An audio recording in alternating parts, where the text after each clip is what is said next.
مختصر موضوع ہے پنڈی کے ضیاء العلوم کے صاحبزادہ کا تاجدار گولڑا رضی اللہ تعالی عنہ پر مرزائیت پروری کا الزام معاذ اللہ تعالی۔ ضیاء العلوم کے صاحبزادے کا کلپ سننے میں آیا۔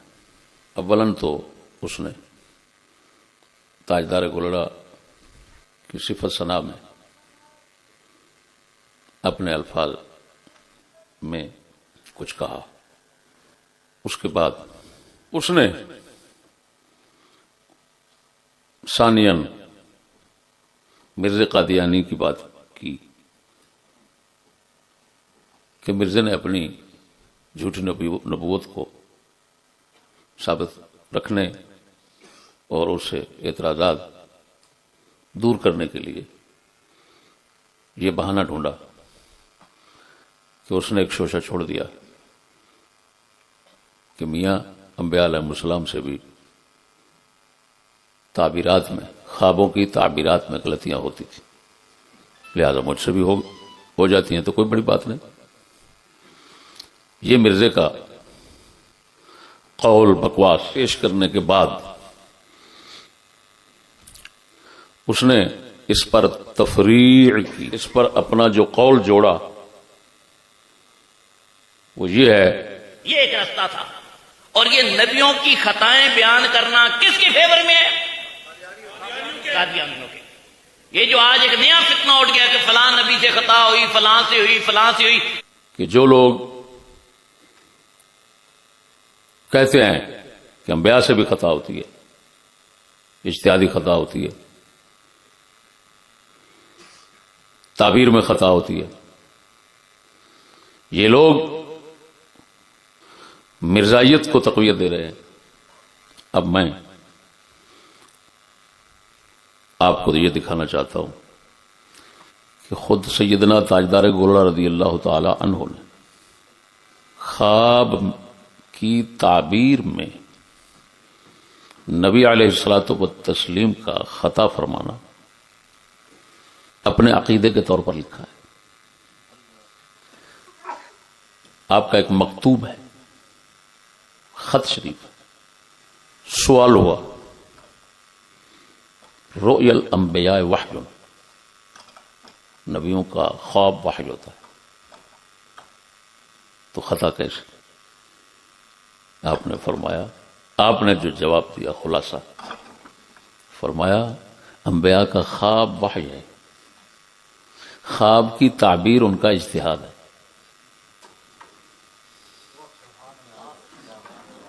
کیا کہا؟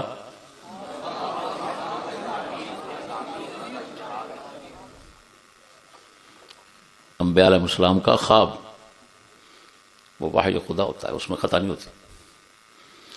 رہا اس خواب کی تعبیر، یہ نبی کا اپنا اجتہاد ہوتا ہے، اور ان الاجتہاد قد یخطئ و یصیب۔ میں آپ کی عبارت پڑھتا ہوں، یہ ہے ملفوظات مہریہ، اس کا تو صفحہ ہے 119 120۔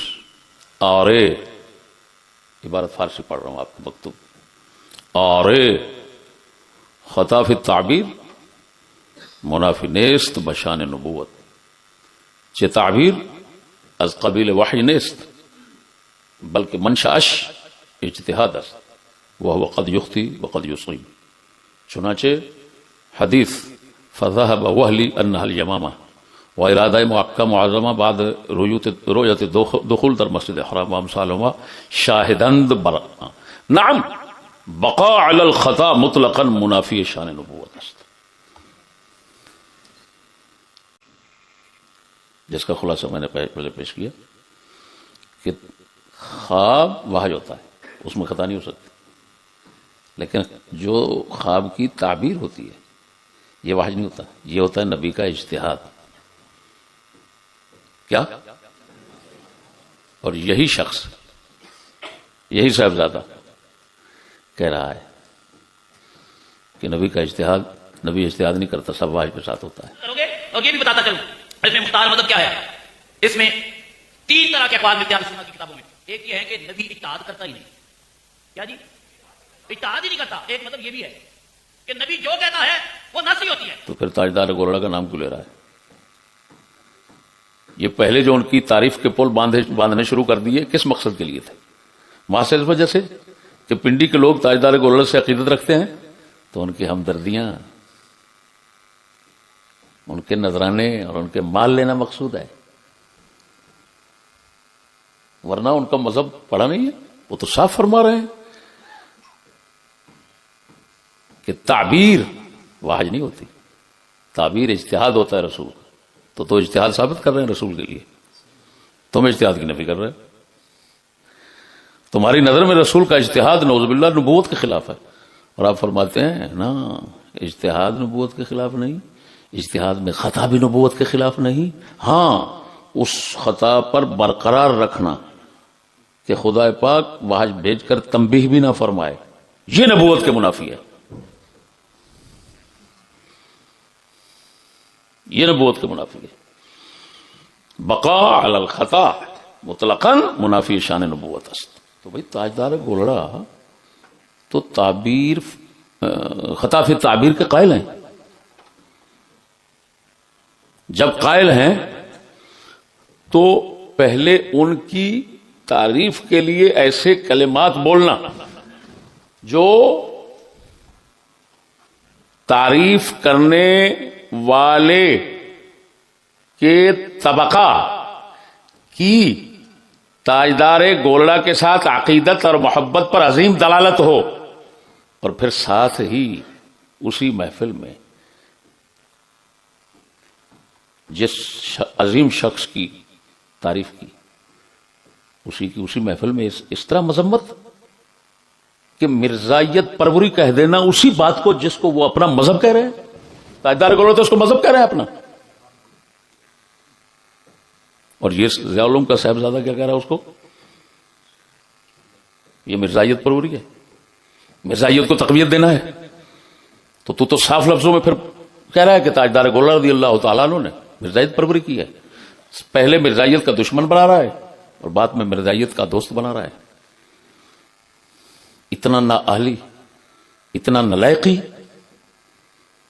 اور پھر عجیب بات، اللہ اکبر، ایک ہی محفل میں ایک ہی شخص کو ممدوح بنانا اور پھر اسی شخص کو مذموم کر لینا. ایک ہی محفل میں پہلے ایک بات کرنا، اسی محفل میں بیٹھ کر اپنے پاؤں کے نیچے اسی بات کو روند کر پھینک دینا، یہ کس صاحب عقل کا کام ہے؟ یہ نتیجہ ہے بی بی پوزاں بننے کا. ہماری سرائکی میں کہتے ہیں بی بی پوزاں. جیڑی بڈھی پنڈ دی تے گھر دی وڈیری بننا شروع ہو جائے نا، انہوں کہندے نے بی بی پوزاں بن دی بدی. یہ بی بی پوزاں بننے کا نتیجہ ہے. مدارس کھول کر بیٹھ گئے، دنیا کو ہدایت دینی ہے، اگر نہیں ہمارے پاس آئیں گے تو کافر مر جائیں گے، لہذا اٹھو اور اپنا جہاد. اپنی ہدایت کی سوچی نہیں. یہ تو اردو نہیں پڑھ سکتے، اردو نہیں سمجھتے. اور رہا مسئلہ اس بیچارے کو یہ جو مغالطہ لگا وہ کہ مرزائی وہ کہہ رہا ہے، تو اگر ہم کسی نے کہا خطا تعبیر کے اندر نبیوں کو لگتی ہے تو مرزائی کی موافقت ہو گئی. وہ خدا ہدایت دے، اتنی سمجھ نہیں ہے کہ کسی گمراہ بددین کافر منافق جاہل کے دعویٰ کرنے سے،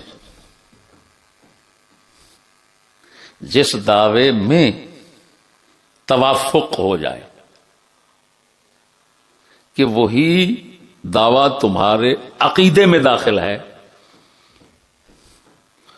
تو اس سے اعتقاد حق، عقیدہ حق کے باطل ہونے کی دلیل کیا اشارہ بھی نہیں مل سکتا. کوئی جاہل ترین ہوگا اگر کوئی شخص یہ کہے انبیاء علیہ السلام زیادہ ازواج رکھتے تھے، لہذا میں دیکھ لو زیادہ ازواج رکھتا ہوں، اگر وہ نبی تھے تو میں بھی نبی ہوں. لعنت ہے ایسے دلیل دینے والے. ہر بندہ کہے گا ان کا عمل حق ہے, تیرا بکواس ہے. کیا کہو گے؟ ان کا عمل. تو کسی اہل باطل کہ ایسے شبے سے, اس کو شبہات کہتے ہیں, یہ دلیل نہیں ہوتی, ایسے شبے سے حق کو چھوڑ دینا یا حق کو غلط کہہ دینا, تاجدار گولڑا جیسے عظیم رئیس الصالحین کے قول مبارک, مذہب اور عقیدے کو مرزائیت پروری کہہ دینا, یہ کسی جاہل بے شعور بندے کا کام ہے. ورنہ اہل دلالت اور اہل کفر کے ہزار شبہات ہوں, ان سے اہل حق نے کبھی اپنا حق نہیں چھوڑا. وہ کیا دلیل پیش کرے؟ جس نے نبوت کا دعویٰ کر دیا اس کے کافر لعنتی ہونے کے لیے وہی کافی ہے بس. اس کے بعد کیا سننا ہے اس سے؟ ہمارے امام اعظم ابو حنیفہ تو فرماتے ہیں کہ اگر کسی نے نبوت کا دعویٰ کیا اور اگلے نے کہا دلیل پیش کر, تو یہ کافر ہو جائے گا. اس کا مطلب ہے یہ گنجائش سمجھتا ہے. ضروریات دین میں گنجائش ہوتی ہے کیا؟ ضروریات دین ثابت ہونے کے لیے دلیل کے محتاج نہیں ہوتے, اور برقرار رہنے کے لیے بھی دلیل کے محتاج نہیں ہوتے. تو یہاں کسی کی کیا سکتا؟ اگر وہ بھڑوا کتے کا بچہ یہ کہہ رہا ہے مرزا کہ جی ان سے تعبیر میں خطا ہو گئی تو مجھ سے بھی ہو گئی, تو میری نبوت میں فرق نہیں آتا, تو اس کا تو ظاہر جواب ہے کہ لعنت ہے تیرے اوپر. تعبیر فی الخطا کو دلیل بنا رہا ہے نبوت کی, خطا فی تعبیر کو, خطا فی تعبیر کو نبوت کی لاکھ لعنت ہے. یہ دلیل ہے. یہ تو ہزاروں لوگ ہیں جن کو خطا فی تعبیر لگتی ہے. پھر تو سارے نبی پھر رہے ہیں. سمجھ نہیں آ رہی؟ وہ کتے کا بچہ جب سرے سے تو سراپا باطل, نبوت کا دعویٰ تیرا باطل, بکواس, لعنت, تو تیری دلیل بھی اسی طرح کی ہے.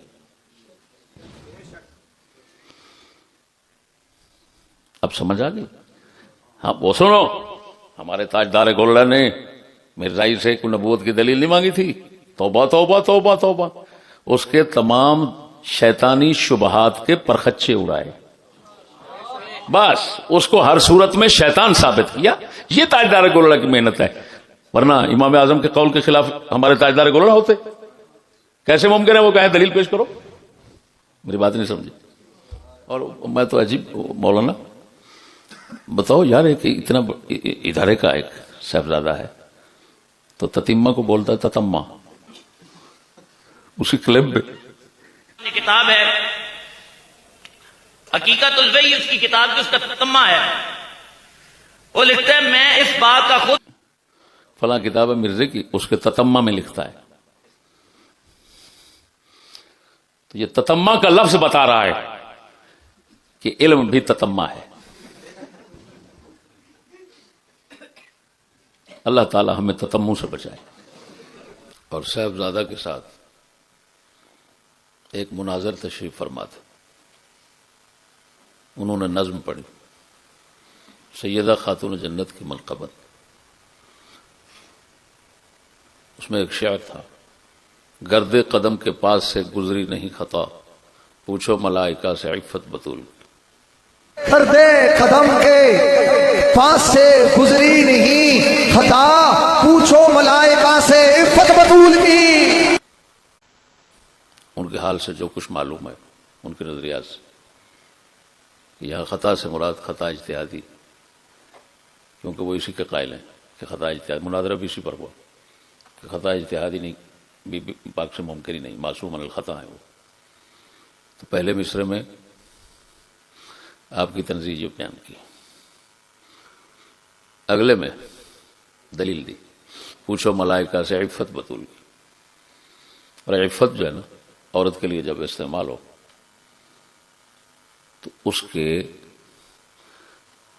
کردار کے صاف ہونے کی دلیل کے لیے معنی میں بولا جاتا ہے. اس کے کردار فلاں بی بی عفیفہ ہے، پاک دامنہ ہے، مطلب کیا؟ بد کردار نہیں. اسی وجہ سے تاج العروس میں ہے وَامْرَأَةٌ عَفِيفَةٌ عَفَّةُ الْفَرْجِ. جب کہا کسی عورت کو کہ عفیفہ ہے، اس کا مطلب ہے کہ اس نے اپنی عزت اور ناموس کو ہمیشہ محفوظ رکھا ہے، بد کردار نہیں. اب دلیل اور دعوے میں اختلاف دیکھو. دعویٰ ہے بی بی پاک خطا اجتہادی سے پاک ہے، دلیل ہے بی بی پاک کا کردار پاک ہے. خطا اجتہادی کا تعلق دین کے ساتھ ہوتا ہے، کردار کا تعلق انسان کی ذات کے ساتھ ہوتا ہے.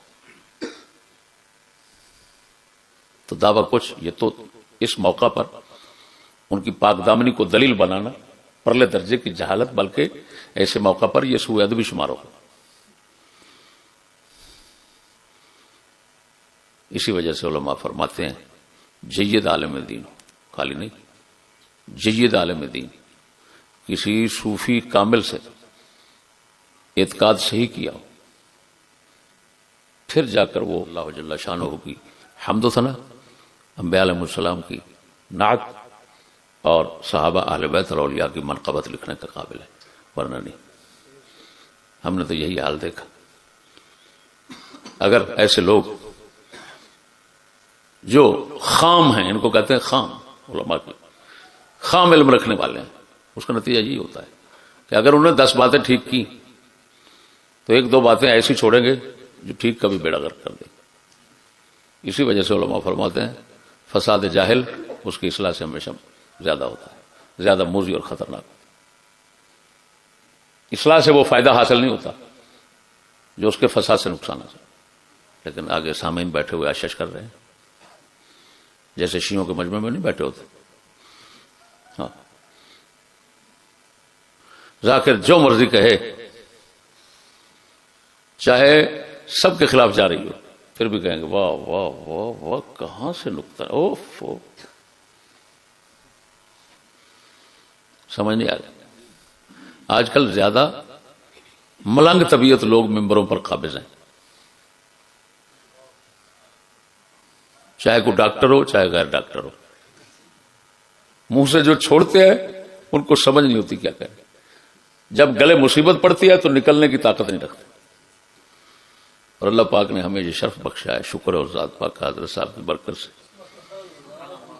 غلط بات کرتے نہیں، اور جو بات کرتے ہیں اگر کوئی بیچارہ اس کے مقابلے میں آتا ہے، جب تک میدان سے اس کو بھگاتے نہیں، میدان چھوڑ کر ادھر ادھر لیت و لال کرتے رہنا یہ مردوں کا کام نہیں ہوتا. میدان سے بھگا دینا مردوں کا کام ہوتا. ہم نے جس مسئلے کو چھیڑا میدان سے بھگا دیا، ہم میدان سے نہیں بھاگے. دنیا اگر سلام کرتی ہے، ہر مذہب فرقے والا سلام کرتا ہے، یار کمال ہے. سمجھ نہیں آئی کیا ہے کہ حضرت صاحب کی صحبت میں بیٹھ کر ہم نے اعتقاد کو صحیح کیا. اتنا صحیح کر لیا اللہ کے فضل سے کہ غلط کے قریب جاتے ہی نہیں، غلط بات کے قریب نہیں جاتے. ہمارا ضمیر ہی بول جاتا ہے کہ یار یہ بات ٹھیک نہیں ہے. سمجھ نہیں آ رہی تو یہ شعر اس کا غلط ہے. اہل سنت کے مذہب سے ہٹ کر شیعوں کے مذہب کے مطابق چلنے لگا، الٹا بی بی پاک کی بے ادبی کر بیٹھا. تو بھائی یہ میں اپنے دوستوں کو خبردار کرنے کے لیے یہ تھوڑا سا بیان کیا ہے کہ اور ایسے لوگوں کا حال دیکھو جو مقابلے میں دین کے بیٹھے ہوئے ہیں اور اہل حق کے رد میں بیٹھے ہوئے ہیں، اور اپنا حال یہ ہے. بحمد اللہ تعالی ایسی کھچ ہمارا طالب علم نہیں مارے گا.